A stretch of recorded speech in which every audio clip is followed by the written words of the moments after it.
just want to ask you, when you think about the history of Oklahoma running backs, a lot of the new generation thinks of Samaje, Adrian, Joe Mixon, things like yourself.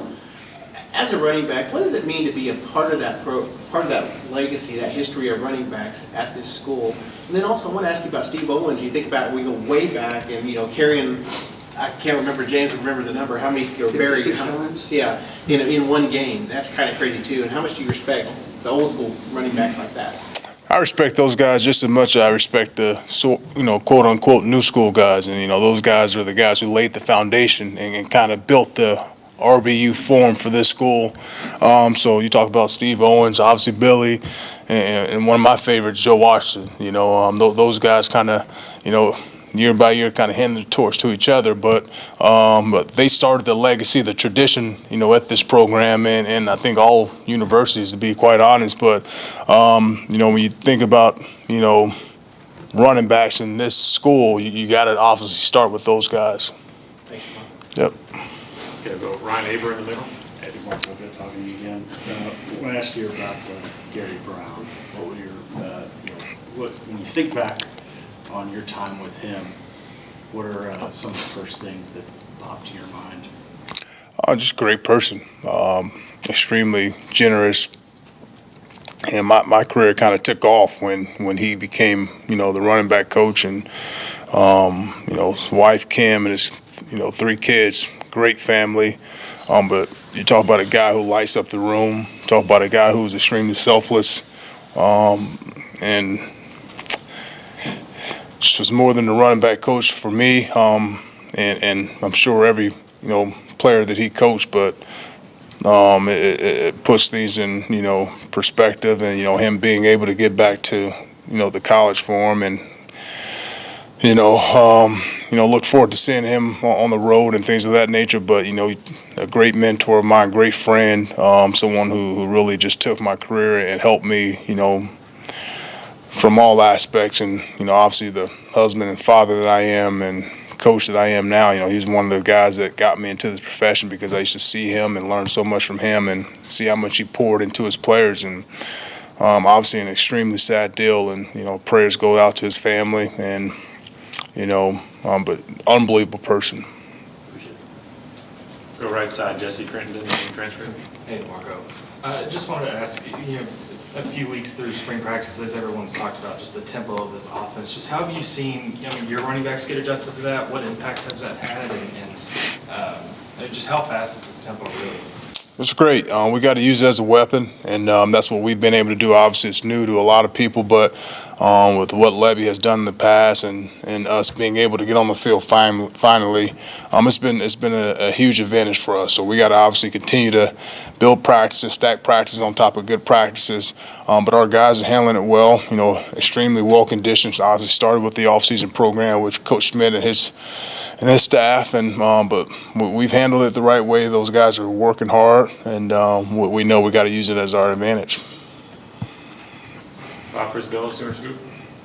DeMarco, how tough was last year for Marcus Major, and when did you feel like you started to turn that corner?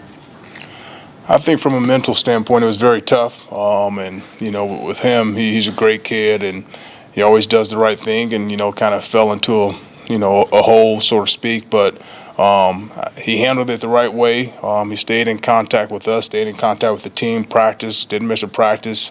Obviously was extremely disappointed. I think both sides were, but he handled it like a man, and when his opportunity came, I think he took advantage over it. But he's a guy that we're looking forward to, finally getting on the field and obviously doing some great things for us. Far right, James Hale. Hi, DeMarco. You've had a few chances to see your running backs run through contact and things this spring. You've had a couple of scrimmages now. How do they look? What do you think of your room at this point in the spring? They've looked good. They've looked really good. Just the most important thing that I'm happy about is just they show up every single day to work hard, show up every day to learn, and then just the physical side of things. At that position, you got to be extremely physical. You know, there's no ifs, ands, or buts about it. You know, guys got stronger in the off season, and we're handling it the right way, and guys are competing at a high level. You know, Eric Gray's done an unbelievable job every single day, and so is Javonte. Javonte's come along every single day. For a young guy, you want him to continue to go that way, and you know he hadn't been stagnant at all. And obviously, we're throwing a bunch at him, and he should still be in high school, but he's handling it the right way. But the whole group itself, collectively, I'm extremely impressed. Is Barnes going to be a good receiver too? He will. He will. You know, obviously, you know, as a young guy, you just gotta put him in certain situations and make sure he's comfortable and continue to work on his hands. But you know, he's showing some good flashes so far. Okay, other table, Barry Trammell. Yeah, DeMarco, not too many guys have taken the path you have, such a distinguished NFL career, and then get into college coaching. You've done it now for several years. Is it everything you hoped it would be, and the things that got you into it, have they come to pass, and what else have you learned? Yeah, it has. It's been a fun, you know, I guess going on my fourth year coaching, and it's been great. It's been great, but you know, obviously being around really good people, even from the previous staff to this staff, it's that's what helps me. You know, if I'm around great people who works hard, who has the same goals that I do, which is obviously pouring to young guys, trying to help them not as a athlete, but as a person, as a man, and whatever aspect they want to do in life, you know, that's what it's about. And, you know, obviously from the competitive side, you know, being back in it on the sidelines and being able to kind of take a step back and look at it from a coach's eye, sometimes it's frustrating because you can't go out on the field and do things. But, you know, this is a great place to be. I've always told my family, my wife, that, hey, at some point I want to end up at Norman, Oklahoma. And I didn't know if that was going to be coaching or just living here. It's a great place for my kids. They love it. And but you know, from the coaching side, it's been great. It's been great. It's been a privilege. And you know, I don't get razzled too much. I just, you know, coach the best I can, let those guys do what they got to do on the field, and kind of take a step back, you know, because on Saturdays they're going to be the ones out there. So I just gotta try to be encouraging as much as possible. Always try to bring competition here, and you know, just let those guys know, man, this isn't life or death. You know, this is football, and obviously we want to go out there and compete and play a great game, and me more than anyone. But you know, there's other aspects in life that are a little bit more important, and you know, and you just gotta obviously have things, you know, perspective wise, and make sure those things are right. Anything about the whole thing surprise you about coaching that you didn't know when you were a player? No, I wouldn't say anything surprised me. I think, you know, I played long enough, been around a lot of different great coaches and great staffs to kind of realize, you know, what I was getting myself into. Okay, we'll go to second row, Justin Martinez, Oklahoma. Hey, Michael, appreciate your time. I want to ask you about Coach Rube and Coach Bates. Last time we talked to you, their hirings were pretty good. You said you're looking forward to learning from them. What has your experience been like so far, working with them and also against them out there on the field? It's been great. It's been great. You know, every morning, you know, I get here extremely early, and sometimes I beat Coach Roof here, sometimes he beats me here. But just to see him as I'm pulling in, or see his vehicle there, it's you know, it's definitely, you know, encouraging. And he's a great guy, a lot of knowledge, and just thrilled to have him on staff, as well as TB. You know, TB's a great guy who's an extremely great motivator, and you know, he's a guy that circles all the I's, dots all the T's, and you know, he doesn't miss a thing. And really just to learn not only from the recruiting aspect, but also, you know, from the game of football and just in life. You know, those guys they've had a lot of success in their coaching careers.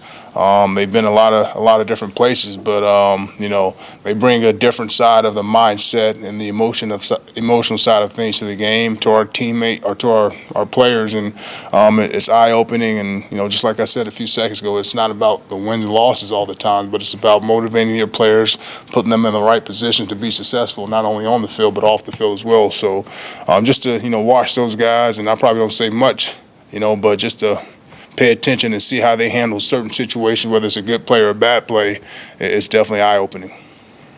We've got time for two more. We'll go to Eli Letterman here at Tulsa World. Hey, Michael, with Javonte, what have you learned about him this spring, and what does getting here early and getting this time in for the fall do for him? Oh, he's a great athlete. He's a really good athlete.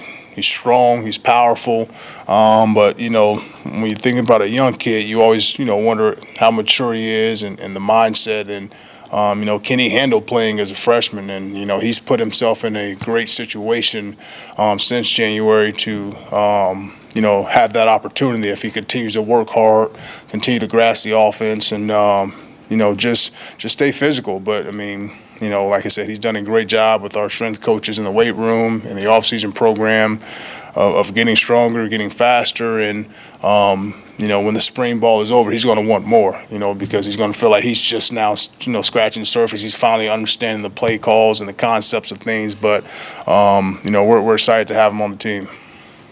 Okay, we'll go second row, Ryan Chapman. Hey, Coach, another one on Marcus. Just kind of through the ups and downs of his career, one of the byproducts of that is he hasn't been just overloaded with a ton of carries in games. How unique is that for a veteran guy to come in and be that fresh? And what kind of advantage can that be for him this year? Yeah, not only for a veteran, but just for a running back. You know, he doesn't have a lot of tread on his tires, and he hadn't had a lot of snaps, but he's had a lot of practice. He's had a lot of reps in that standpoint. But as far as physically getting beat up and worn down, you know, I mean, he's he's young. He's young. He's fresh. So for us, for him individually, that's going to go great until week 10, 11 of the season, to where, you know, obviously we have Eric, we have Ham, we have obviously Javonte and Gavin, and our other guys with Todd and Tawi, you know, so for him, you know, he's fresh, but he's a mature player. He's obviously been around for a while, so he knows how to take care of himself, knows how to take care of his body, but knows how to get himself ready for Saturday. So looking forward to a big year for him. Thank you, Coach. Thank you. Appreciate it. Thank you.